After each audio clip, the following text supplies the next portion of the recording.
Senhor Jesus.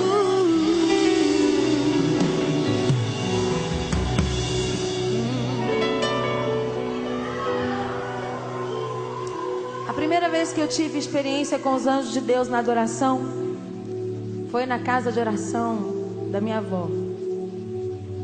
E eu já era uma menina crescidinha, já tinha uns 6 meses de convertida. E essa experiência está toda no meu livro, que não saiu em dezembro, né, gente? A qualquer momento. Agora não está mais nas minhas mãos, amém? Vai sair no tempo de Deus. Meu marido falou isso comigo. Calma, Fernanda, vai sair no tempo de Deus. Se Deus escreveu 2012, 2012. Se Deus escreveu 2013, 2013, amém? Tem coisas que fogem da nossa mão, ficam dentro da vontade de Deus, né? E aí, eu lembro que Deus me deu um sonho, uma revelação. E eu estava com a minha amiga Carlona. Nós íamos no dia seguinte para um retiro da igreja. E a Carlona me discipulava nessa época. A Carlona hoje é uma psicóloga bem sucedida no Rio de Janeiro, missionária, cheia do Espírito Santo. Nessa época nós só sonhávamos com aquilo que Deus ia fazer com a gente, né? E nós chegamos na casa de oração lá em colégio. E meu pai tinha transformado esse lugar num depósito de bebidas. Ele estava desviado. Minha avó morava numa casa nos fundos. E aquela casa onde nós orávamos quando eu era criança estava servindo como um depósito de bebidas, porque esse era o negócio do meu pai. Meu pai tinha depósitos e firmas e essas coisas todas que os pais costumam ter, né? E aí, alguns pais costumam ter. E aí, nem todos, mas alguns. Corrigindo em tempo. E meu pai costumava ter vários negócios que toda hora eles iam acontecer. E então, Deus me mostrou em sonho uma cilada de morte contra o meu pai. Eu acordei, olhei para Carlona e falei: a gente precisa ir no meu pai correndo, porque ele está passando por um momento de batalha. E no meu sonho eu via que ele ia se matar, ou que alguém ia matar ele. E a Carlona, nós já tínhamos acabado de dormir, que a gente passava a madrugada inteira orando. E ela disse: mas aí nós não vamos no retiro da igreja? Eu disse: depois nós vamos. E quando nós chegamos lá nesse lugar, depois de pegar o meu pai, nós começamos a adorar. E havia um mistério nessa casa para ser rompido. Vocês vão saber no livro depois, não dá para computar tudo aqui. Mistério do livro, gente. Mas eu sei que naquele dia eu descobri que os anjos trabalhavam para a gente. Porque apesar de eu ter sido criada no lar evangélico, eu não tinha muita ideia de como era isso na real. Nós começamos a orar no meio daquelas caixas de bebida, gente. Mas tinha aguardente, tinha cerveja. E quando eu era do mundo, quando eu estava perdidona, eu roubava bebida desse depósito. Coisa louca, né, gente? Vocês estão rindo? Só Jesus na minha vida. Eu cheguei lá, olhei para aquilo e falei: meu Deus do céu, como é que eu entrava aqui e roubava bebida para dar para os meus amigos, de menor? Gente no mundo faz muita besteira, gente. Jesus é que guarda a gente, né? Era para eu estar morta com as besteiras todas que eu fiz. Mas quando eu comecei a orar ali, gente, a adorar, os demônios começaram a aparecer naquela roda. E eu não gostei daquilo, não. Eu falei: como é que é isso? Eu tô aqui orando, tô batalhando, demônio aparecendo. Eu nunca tinha tido visão de olho aberto. Aquele dia foi a primeira vez que eu tinha visto os demônios daquela maneira, orando, né? Não sem estar dormindo. E aí, de repente, gente, quando eu comecei a adorar e repreender aqueles demônios, eu vi quando alguns anjos desciam e ficavam ao redor da gente.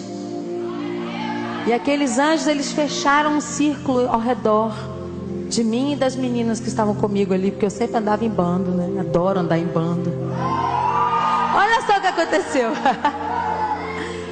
E os anjos, eles ficaram ao redor e os demônios não conseguiam mais entrar.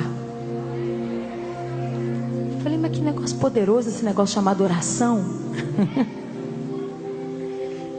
E aí nós continuamos orando e meu pai ainda não estava liberto. Eu lembro que até hoje ele sentado em cima de uma caixa do engradado, chorando. E o que estava sobre a vida dele realmente era um espírito de suicídio, de morte. Eu sei que em dado momento da adoração, eu falei, de repente eu falei, eu convido. Eu achei que tinha pouca gente na sala. Eu falei, eu convido os anjos de Deus dessa região. Aí a Carlona tocando violão olhou pra mim tipo, que é isso? Pra virem adorar conosco. De repente, gente, tinha uma mangueira centenária na frente da casa. E eu vi aquela mangueira se abrir. Quando a mangueira se abriu, os anjos começaram a descer. Mas era tanto anjo. E eu disse, eu quero convidar os anjos que trabalham para as igrejas da região. Deixei todo mundo sem anjo, né? Por um tempo. Era a minha cabeça de menina. E é tão bom ter uma cabeça de menina, né, gente? Que acontecem as coisas que não acontecem com mais ninguém. É tão bom isso. E os anjos começaram a descer. E eu comecei a ver anjos músicos. Anjos que pareciam pessoas, não tinham asa, não tinham nada. Alguns de farda, outros sem farda. Anjos com umas coisas atravessadas douradas. E eu comecei a ver que a maioria deles tinha um instrumento na mão. Eu vi alguns instrumentos que não tinham, eram como trompetes. E os pistos dos pistões, dos trompetes, eles eram todos de pedras preciosas. E eu vi alguns instrumentos que eu nunca vi aqui na terra. Mas esses anjos tinham uns instrumentos muito loucos. Quando eu olhei para Carlona, ela estava deitada com o violão caído pelo poder assim. Eu falei, mas quem vai tocar violão agora? Eu sou muito ruim nisso. Peguei o violão e continuei. Tocando violão. Águas do Trono. E foi tanto anjo aquele dia. E os anjos começaram a adorar. E os meus ouvidos espirituais abriram. Eu comecei a ouvir aquele coral. E aquelas músicas loucas. E eu vou falar para você. É uma coisa muito gostosa sentir a presença de Deus em primeiro lugar. Mas eu não sabia por que aquilo tudo estava acontecendo. Eu achava que tinha a ver com a minha oração. Mas não tinha a ver comigo. Tinha a ver com quem ia chegar a seguir. A presença de Jesus. E eu tive uma das visões mais malucas da minha vida. Que eu não vi o rosto de Jesus. Eu não vi Jesus todo. Mas eu vi os pés dele. Na minha visão, aqueles pés apareceram. E aquelas mãos. E sem eu ouvir voz nenhuma, aquela presença maravilhosa de Cristo me disse assim: eu estou aqui, eu já paguei tudo por vocês. Entendam como vocês quiserem. Eu sei que vai ter muito teólogo maluco dizendo que eu sou doida, que isso é uma viagem de ácido. Não tem problema, eu vou para a fogueira com essa história. Eu vi. Dou não, eu vou contar para vocês, fiquem tranquilos, tá bom? Eu vi. Ninguém me tira o que eu vivi. Experiência minha.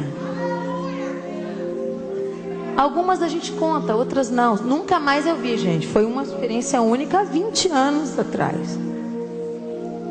Mas naquele dia eu falei, quer saber? Deus está comigo. Na semana de gravar o Glória em Rio, depois de 20 anos, eu tive uma outra experiência com os anjos quando meu avião ia cair. Mas isso é para outro livro. Mas eu sei uma coisa. Quando eu comecei a adorar dentro do avião, Simone estava nesse avião. A Simone olhou com o olhão e falou... Na hora da gente decolar, entrou um pássaro na nossa turbina e saiu uma capa que ficava na hélice, indo da Bahia para Aracaju, uma semaninha antes do Glória em Rio. Mas o importante é que nós descemos. Mas nesse caminho, entre cai e não cai, acontece não acontece, eu vi quando Deus colocou um anjo na frente do avião e o outro atrás do avião. Quando Deus me deu essa visão, eu falei, não vamos cair. Não vamos cair. É uma outra experiência grande. Mas por que eu estou contando isso para vocês hoje? Eu quero que vocês entendam que o mundo espiritual é real. E nós não estamos aqui à toa. Nós estamos debaixo de ministração do poder de Deus, da palavra de Deus. E tudo pode acontecer aqui hoje.